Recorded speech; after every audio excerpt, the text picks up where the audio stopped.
So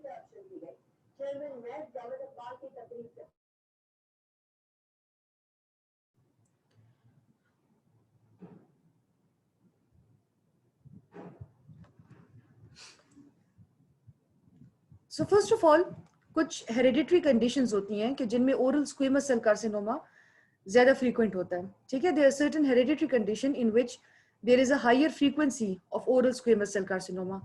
so what are those hereditary conditions? Fanconi anemia, Bloom syndrome, ataxia, xeroderma pigmentosum, Lee-Fraumeni syndrome, Lynch syndrome. ठीक है. So there are certain syndromes and there are certain other disorders. कभी कभार इनका पता नहीं चलता. Paper में आप दे दें आपको कि what are the hereditary conditions associated with oral squamous cell carcinoma.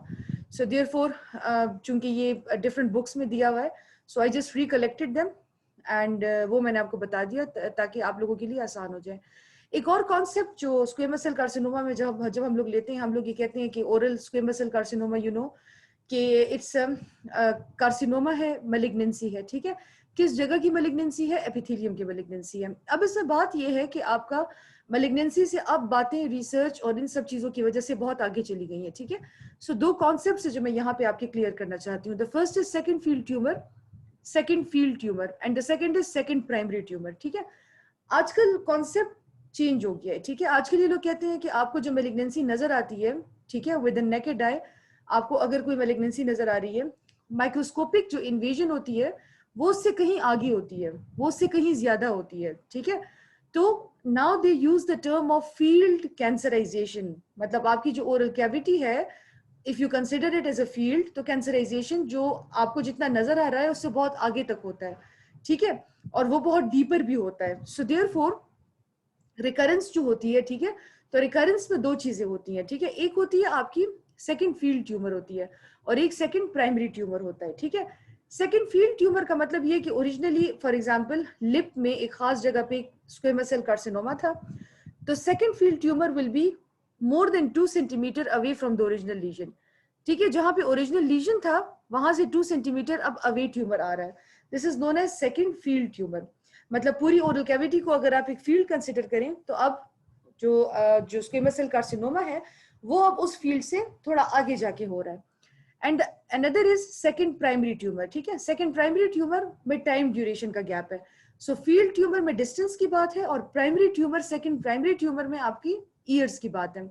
3 साल बाद आफ्टर ओरिजिनल प्रेजेंटेशन अगर कोई ट्यूमर होता है, that is known as second primary tumor, which is more than 3 years after original presentation.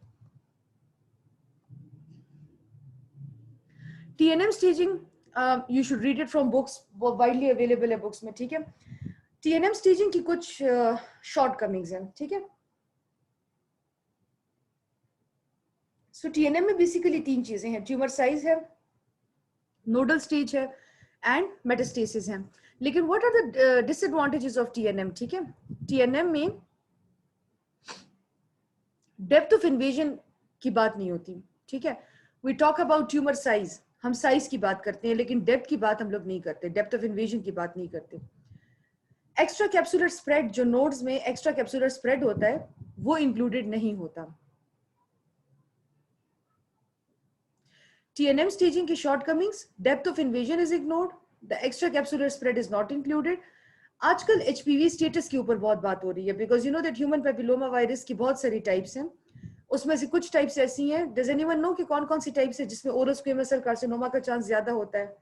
HPV की कौन सी types में oral squamous cell carcinoma का चांस ज्यादा होता है? Ma'am P16. P16 एक और भी है. ठीक है. मैम 8 भी होता है. 8 जी. अच्छा. 16 और 17 तो मुझे याद है, बाकी 8 आप लोग कंफर्म कर लें. ठीक है. तो इस तरह है कि आपका जो HPV है तो उसकी कुछ टाइप्स हैं कि जिनमें आपके पास ओरल स्क्वेमस सेल कार्सिनोमा का चांस ज्यादा होता है. ठीक है. अब ह्यूमन पेपिलोमा वायरस का स्टेटस TNM स्टेजिंग में इंक्लूडेड नहीं है क्योंकि ह्यूमन पेपिलोमा वायरस का जो स्क्वेमस सेल कार्सिनोमा है उसके फीचर्स डिफरेंट हैं from the other squamous cell carcinoma. ठीक है. So these are the shortcomings of TNM staging. ठीक है. Now talking about prognostic factors. ठीक है. Prognostic factors, what are prognostic factors? बीच में आज किसी ने शायद पैथोलॉजी के ग्रुप में वो क्वेश्चन भी शेयर किया था. ठीक है. Prognostic factors are all those factors कि जिनके ऊपर आपका outcome of the patient depend करता है, ठीक है। Prognosis is outcome of the patient. आपने एक पेशेंट को ट्रीटमेंट दिया, ठीक है, अब आप उस पेशेंट से क्या एक्सपेक्ट कर रहे हैं कि जो वो पेशेंट है उसका आउटकम क्या होगा, दिस इज बेसिकली प्रोग्नोसिस, ठीक है। So what are the factors on which good और bad outcome of the patient depends, ठीक है। अब उसमें सबसे पहली जो चीज आती है वो टी स्टेज है, ठीक है। टी स्टेज इज साइज, ठीक है। अब साइज हम लोग जो कैलकुलेट करते हैं वो हम लोग सेंटीमीटर्स में कैलकुलेट करते हैं, इन्वेजन ऑफ लोकल स्ट्रक्चर्स की टर्म्स में कैलकुलेट करते हैं, एंड ऑपरेबिलिटी, इसमें 3 चीजें आती हैं टी में, ठीक है।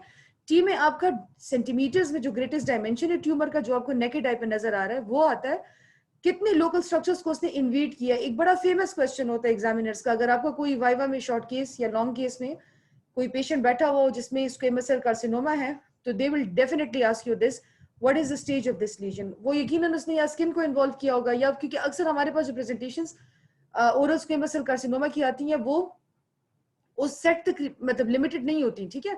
फ्लोर ऑफ द माउथ का कैंसर है तो वो टंग तक गया होता है, टंग का कैंसर है तो फ्लोर ऑफ द माउथ तक आया होता है, एल्वियोलर सल्कस का अगर कैंसर है, ठीक है, तो लिप तक आया होता है, ठीक है, या अंडरलाइन बोन को इन्वॉल्व किया होता है।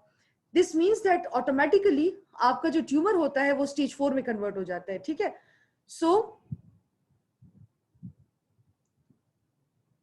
okay, let me check, maybe there is some problem with the internet connection.